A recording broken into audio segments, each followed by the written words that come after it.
సినీ నటి కాంగ్రెస్ ఎమ్మెల్సీ విజయశాంతి దంపతులకు బెదిరింపులు రావడం కలకలం రేపింది.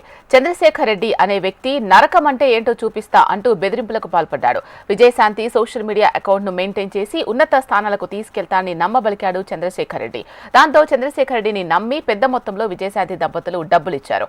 ఆ తర్వాత సోషల్ మీడియా అకౌంట్ను మెయింటైన్ చేయకుండా వదిలేశాడు. దీనిపై నిలదీసినందుకు నరకం అంటే ఏంటో చూపిస్తానంటూ విజయశాంతి దంపతులపై బెదిరింపులకు పాల్పడ్డాడు చంద్రశేఖర్. SMS, మెయిల్స్ ను పంపించాడు. దీంతో విజయశాంతి అతడిపై బంజారాహిల్స్ పోలీసులకు ఫిర్యాదు చేశారు. దీనికి సంబంధించి వంట సమాచారం అందించడానికి మా Hyderabad bureau chief Ramana phone నెల సిద్ధంగా ఉన్నారు. రమణ, చెప్పండి, దీనికి సంబంధించి విజయశాంతి ఏం చెప్తున్నారు? అంటే విజయశాంతి తనకు సంబంధించిన సోషల్ మీడియా సంబంధించిన నెట్వర్క్ కు చూడడం కోసం ఒక వ్యక్తిని, చంద్రశేఖర్ రెడ్డి అనే వ్యక్తికి ఆ బాధ్యతలు అప్పగించారు. కొన్నాళ్ళుగా ఆయన ఆ బాధ్యతలు చూస్తున్నాడు. అయితే ఈ మధ్య కాలంలో ఆయన సోషల్ మీడియాకి సంబంధించి అంటే సాలరీ తీసుకుంటున్నాడు, దానికి సంబంధించి కానీ ఎలాంటి డెవలప్మెంట్ లేదు. ఆ తర్వాత కనీసం ఈ మధ్య కాలంలో సోషల్ మీడియా మెయింటైన్ చేసేట్టుగా కూడా ఎక్కడ దాఖలాలు కూడా లేకపోవడంతో వారు విజయశాంతి దంపతులు అతన్ని ప్రశ్నించడం జరిగింది. అసలు సాలరీ తీసుకుంటూ సోషల్ మీడియా మెయింటైన్ చేయకపోవడం, సోషల్ మీడియాకి సంబంధించి ఎలాంటి పోస్టులు కానీ మిగతా ఆ డెవలప్మెంట్ సంబంధించి ఎలాంటి చర్యలు చేపట్టడం లేదంటే విషయంలో ఆయన నిలదీయడంతో ఆయన కోపం పెంచుకుని కొన్ని రోజులుగా SMS రూపంలో, తర్వాత మెయిల్స్ రూపంలో నేను మీ అంతా చూస్తానంటూ కూడా ఆయన బెదిరింపులకు పాల్పడడం, తరచూ కొన్ని మెసేజ్లు పెడుతూ వారిని ఇబ్బంది పెట్టే ప్రయత్నం చేయడం చేస్తున్నాడు. దీన్ని చాలా రోజులుగా గమనించినటువంటి విజయశాంతి తన సహచరులతో, తన సంబంధించిన ఉద్యోగుల ద్వారా ఈ రోజు బంజారాహిల్స్ పోలీసులకు ఫిర్యాదు చేశారు. బంజారాహిల్స్ పోలీసులు అయితే ప్రస్తుతం మెయిల్ అండ్ SMS లను బేస్ గా చేసుకుని అతనిపై, చంద్రశేఖర్ రెడ్డిపై కేసు నమోదు చేశారు. అతన్ని అదుపులోకి తీసుకుని విచారిస్తామంటూ కూడా పోలీసులు స్పష్టం చేస్తున్నారు. మొత్తంగా చంద్రశేఖర్ రెడ్డి చాలా రోజులుగా అంటే అతను ఈ ఏవైతే సోషల్ మీడియా ప్లాట్ఫామ్ సంబంధించి అతను పనిచేస్తూ ఉన్నాడు. చాలా రోజులుగా అతను అంటే ఎలక్షన్ సందర్భంలో, ఎలక్షన్ల సైడ్ లో ఆయన ఈ పొలిటికల్ లీడర్స్ కి వారికి హెల్ప్ చేస్తూ కొన్ని అంటే ముఖ్యంగా ఈ సోషల్ మీడియా వేదికగానే అతను పనిచేస్తూ ఉంటాడు.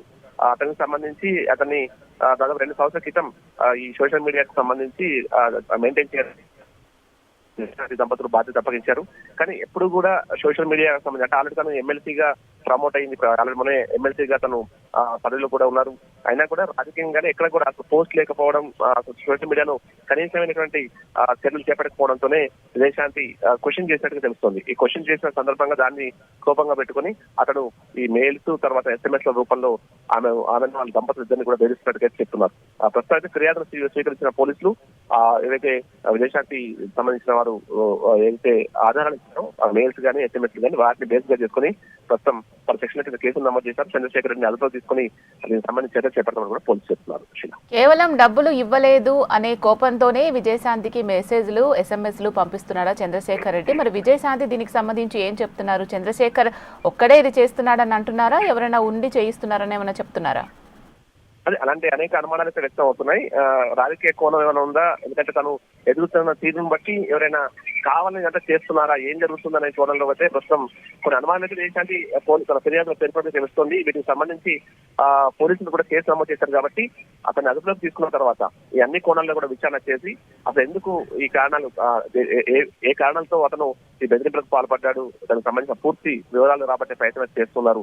రాజకీయ కోణం ఉందా, ఇంకా వేరే వెనుకవరైన వ్యక్తులు ఉన్నారా, ఇలాంటి అన్ని ఆధారాలు సేకరించే పోలీసులు ప్రయత్నం చేస్తున్నారు. అయితే చంద్రశేఖర్ రెడ్డి ముందు అతని విచారణకు పిలిచినట్టు తెలుస్తుంది. అతని విచారణకు తీసుకొచ్చిన తర్వాత, అతను అదుపు తీసుకున్న తర్వాత మిగతా వివరాలు రాబట్టే అవకాశం ఉంటుంది. శిల, పెద్ద మొత్తంలో చంద్రశేఖర్ రెడ్డికి డబ్బులు ఇచ్చినట్లుగా తెలుస్తోంది. ఎంత వరకు అయి ఉండొచ్చు? అంటే దానికి సంబంధించి పూర్తిస్థాయి మనకు సమాచారం రావాల్సి ఉంది. ఏదేమైనా అంటే ముఖ్యంగా ఈ మధ్యకాలంలో మనం చూస్తున్నాం పొలిటికల్ లీడర్స్ కావచ్చు, రాజకీయంగా తమకు సంబంధించి ఇప్పుడు చేస్తున్న పనులకు కావచ్చు, తర్వాత తమ రాజకీయంగా ఎదుగుదలకు, ఆ తర్వాత ప్రజలకు సంబంధించి చేరువుగా ఉండేందుకు సోషల్ మీడియాను ప్లాట్ఫామ్ గా ఈ మధ్యకాలంలో మనం ఇటు సెలబ్రిటీసే కావచ్చు, పొలిటికల్ లీడర్లు కూడా ఎక్కువ వాడుతూ ఉన్నారు. ఆ క్రమంలో సోషల్ మీడియాకు సంబంధించిన ఇంపార్టెన్స్ పెరిగిపోయింది. అయితే దాన్ని బేస్ గా చేసుకుని ఇప్పటికి సోషల్ మీడియాకి సంబంధించి అన్ని ఇప్పుడు సోషల్ మీడియాలో ట్విట్టర్ కావచ్చు, ఇన్స్టాగ్రామ్, ఫేస్బుక్ ఇట్లాంటివన్నింటిలో కూడా తరచూ విదేశానికి సంబంధించినటువంటి ప్రచార కార్యక్రమాలని అందులో పోస్ట్ చేయడం కావచ్చు, ప్రజలతో ఎప్పటికప్పుడు నేరుగా సంబంధాలు కలిగి ఉండే విధంగా ప్రయత్నం చేయడం కావచ్చు చేయాలి. అయితే అలాంటివి చేయకుండా కొన్నాళ్ళుగా డబ్బులైతే పెద్ద మొత్తంలో తీసుకున్నాడు కానీ ఎక్కడ తమకు సపోర్ట్ చేయలేదన్నటువంటి ఆరోపణ విజయశాంతి చేస్తుంది. సో దానికి సంబంధించి ఆ కంప్లైంట్స్ బేస్ గా తీసుకుని ప్రస్తుతం పోలీసులు అయితే కేసు నమోదు చేసుకున్నారు కాబట్టి దర్యాప్తు చేస్తూ ఉన్నారు. అయితే ఇంతకుముందు చెప్పినట్టుగా రాజకీయ కోణం ఏమైనా ఉందా, వేరెవరైనా ప్రమేయంతో చంద్రశేఖర్ రెడ్డి ఇట్లా చేస్తున్నాడా, ఇలాంటి వివరాలు కూడా రాబట్టే అవకాశం అయితే ఉంటుంది. అతను అదుపులోకి తీసుకున్న తర్వాత మిగతా వివరాలు రాబట్టే అవకాశం ఉంది. విజయశాంతి కంప్లైంట్ లో ఏం డిమాండ్ చేశారు అంటే చంద్రశేఖర్ నుంచి మనీ కావాలి అని డిమాండ్ చేశారా? ఇట్లా బెదిరింపు కాల్స్ వస్తున్నాయి కాబట్టి అదుపులోకి తీసుకొని దాన్ని విచారించండి ఏం జరిగింది అనే దానికి సంబంధించి ఏం మెన్షన్ చేశారు? కేవలం ఫిర్యాదులో మాత్రం తమను చాలా రోజులుగా మెయిల్స్, SMS ల రూపంలో ముఖ్యంగా విజయశాంతి భర్తకి నేరుగా ఆయన చంద్రశేఖర్ రెడ్డి మెసేజ్ చేస్తున్నాడు. ఆ మెసేజ్ల్లో మీ అంత చూస్తానంటూ నన్ను మోసం చేశారు, నేను మీ అంత చూస్తానంటూ కూడా ఆయన పదే పదే మెసేజ్ చేయడం, వారి డిస్టర్బ్ చేయడం లాంటివి చేస్తున్నాడు. అంటే అర్థం లేని మెసేజ్ పెడుతున్నాడు అనేటువంటి ఆరోపణ అయితే ఫిర్యాదులో ప్రత్యేకంగా చేశారు. తమను బెదిరిస్తున్నాడు కాబట్టి అతని నుంచి తమకు హాని కూడా ఉండే అవకాశం ఉంది అనేటువంటి కొంత ఆందోళన కూడా ఆ ఫిర్యాదును పేర్కొన్నట్టు తెలుస్తున్నది. దానికి సంబంధించి పోలీసులు అయితే ప్రస్తుతం కేసు నమోదు చేశారు కాబట్టి దర్యాప్తు తర్వాత మరిన్ని వివరాలు చంద్రశేఖర్ గారు రాబట్టే అవకాశం ఉంటుంది. కేవలం చంద్రశేఖర్ రెడ్డి ఎంత చేశాడా, అతన్ని ఎవరైనా ఈ వెనుక అతను ఎవరైనా ప్రమేయం ఉందా, ఇలాంటి అన్ని ఆధారాలు కూడా పూర్తిగా అతని నుంచి రాబట్టే అవకాశం అయితే కనిపిస్తుంది. ఏదేమైనా ప్రస్తుతం చంద్రశేఖర్ రెడ్డిని అదుపులోకి తీసుకున్న తర్వాతే మరిన్ని వివరాలు వచ్చే అవకాశం ఉంటుంది. రైట్. Thank you Ramana.